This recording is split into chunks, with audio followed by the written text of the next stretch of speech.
everybody? Episode 27 here. Sorry for the break. Man, what a wild ride the last 4 days, 5 days? I don't even know. Whole family got sick.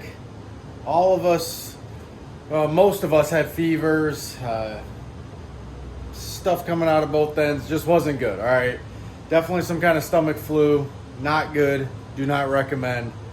I'm still feeling a little under the weather, still a little down on energy, but today was my first day back to work, and I decided to come out to the garage. I've only been out here for about 10 minutes, trying to get my head on straight, trying to think where I left off, think about what I wanted to do. I made a quick rear end adjustment before I fired the video up, and I want to talk about the axle placement in the car now that it's in the car, the number one bar, the drive shaft clearance, because that's kind of an issue. So there's some things that I'm going to be changing now that I've seen where the drive shaft's going to be.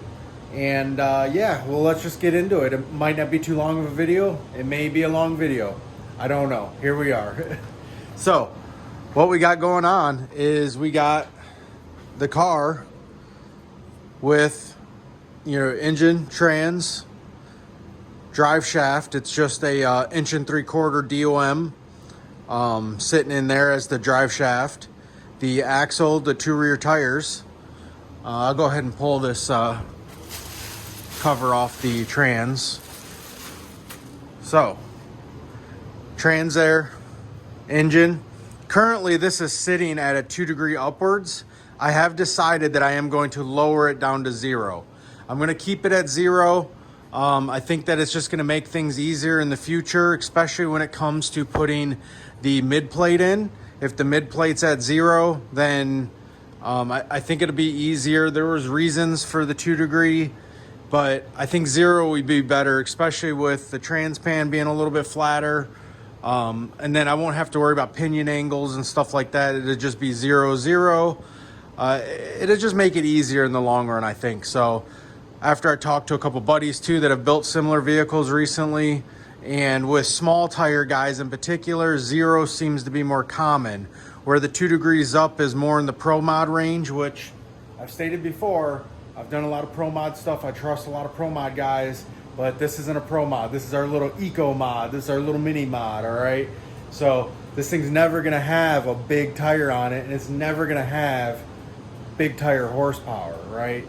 So, will this thing 10 years down the road support 2,000 horsepower? Sure, but it will still be on a 2810.5 probably. It will never see anything really bigger than that. So we got the engine and trans. This will be zeroed out. So right now you can actually tell that it's tipped up just a smidge. You can see the drive shaft though is very flat through the car. See if I can get a good angle. There we go.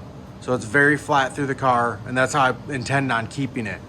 The axle is up a little too much, I think. Yeah, could beg to come down about 1/2 inch.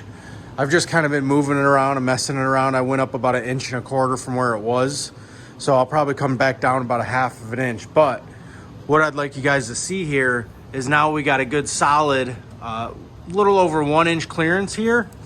And then where the actual number one bar will be is way down here.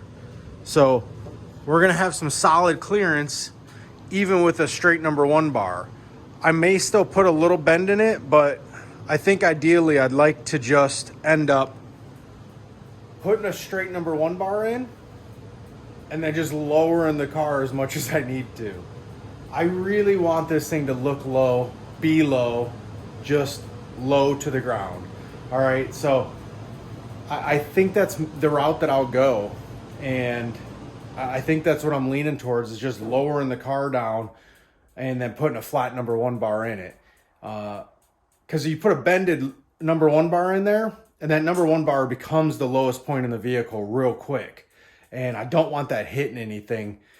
This thing may have to drive on some roads or some ruts and stuff, and it's easier to drive a flat low car on a rutted road than it is to have a flat low car with a little hump underneath it for an even lower spot. So when the whole car's flat, it's easy to predict where you need to be on the road. But when you got this spot in the center that is lower than the rest, you also have to predict, okay, am I going to hit over here, or in the center? So I'd like to just keep it as flat as possible on the bottom. So I think that's where I'm leaning to. And lower is just going to look better.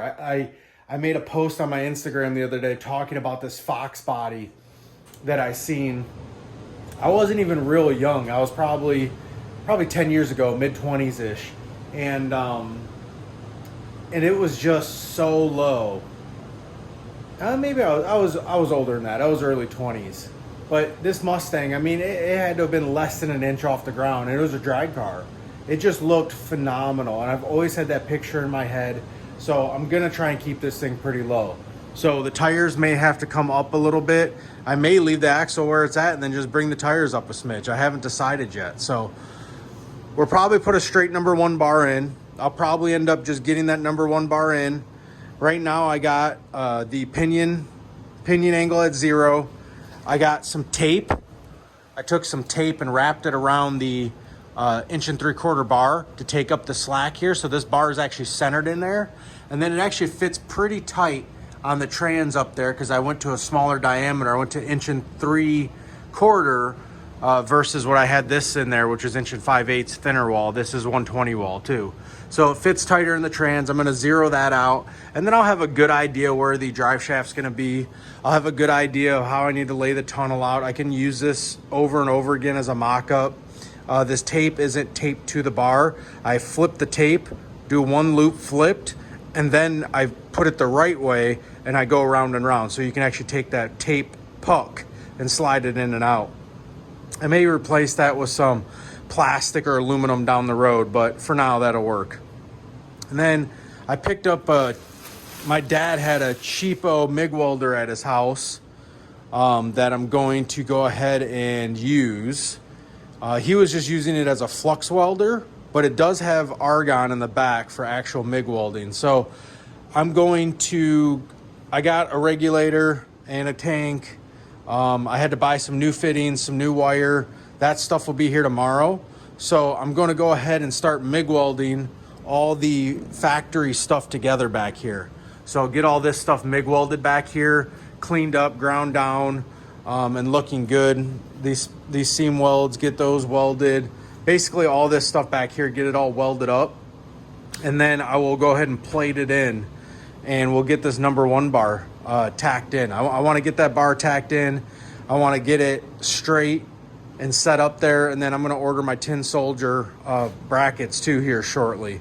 So we'll get those coming, and then that way really we can start building out this 4-link, which is what we want to see. Obviously we want to see that 4-link built out, and I do too. So we'll get that 4-link built out, and we did finalize all the welding on the tire mount, the tire stand, and the axle stand. So I got the axle stand back here. This axle stand is tacked on all 4 corners up there. So those two corners. So these guys here are pretty solid. So now I can loosen the bolts and actually lift this up and down, which I just did, and it worked great. It allows me to adjust it side to side. I did measure off the top of these, which obviously isn't correct. I got to get my laser set up properly. Once I get the laser in and where I'm happy with it, I can start doing that stuff a little bit better and get that actually straight. I want to also make some checking bars for the center of the vehicle, side to side. I may or may not do that. Last time I did it when I initially put this axle in, before I got sick, I just, tape measure, just check real quick, and then I use the line up on the firewall. But we got the drive shaft where we're going. We got MIG welder stuff coming. We're gonna go ahead and get these plates in. I'm gonna put a flat number 1 bar in it. And I also mentioned this before, I think, but this may not be the technical number 1 bar. I haven't decided if I'm gonna mount the seat and the main hoop off of that, or not, I shouldn't say mount the seat off of it, but mount the main hoop off of it. I may put the actual number 1 bar in front of it a little bit where the main hoop goes. I haven't decided yet, but I want to get this in, and I want to get the 4-link set up, and I want to get a seat sitting in the car. And then at that point, I really can figure out, you know, am I happy where this stuff's at? Do I got enough foot space up in here? Do I get enough seat room? How big do I want to put the double frame rail setup? You know, if the double frame rail setup needs to be a little bit wider, you know, maybe I will put the main hoop back here so the seat can be back here. That kind of stuff. Because at the end of the day, I do think about future-proofing the car. You know, is the car going to get an LS with a power glide in it one day? I don't know. Maybe. And if it does, you know, would I want to pull the transmission from inside the car? You know, unbolt the trans, lift it out from inside the car. Sometimes that's easier and quicker. So I want to build the car so that the transmission can technically fit through the top panel here. So there'll be 1 or 2 panels right here in the double frame rail area that'll be removable. And at the bare minimum, to access all the bolts, all the connectors and everything, and the axle, the drive shaft, all that stuff should be accessible. Check the trans fluid. You know, the dipstick and everything will probably be inside that trans tunnel. I don't like running the dipstick into the car.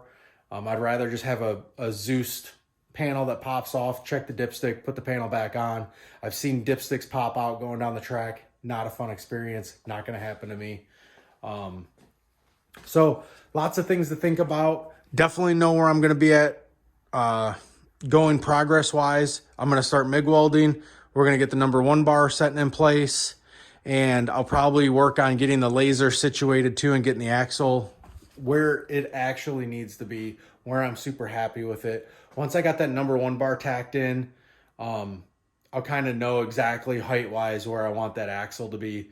And then I can also retake some measurements and plug it into my CAD program and make sure that I'm happy with the geometry that comes up with those measurements. So if I know the axle is 6 inches off, axle center line 6 inches off of the number 1 bar, I can align everything from there. And by using my laser, I'll be able to measure that pretty accurately. So this is kind of just a miscellaneous update, and sorry about the delay in videos. I really wanted to hold myself a little bit harder on making sure it was every other day, but man, this really kicked our butts and wiped my house clean out. And I got 2 little kids, and my wife's pregnant with a 3rd. So when we get sick like this, it's all hands on deck and focus, and family's first for me. So I hope you guys enjoy the quick little update, and the next video, we should have some real progress. Thank you guys for tuning in. Have a good night.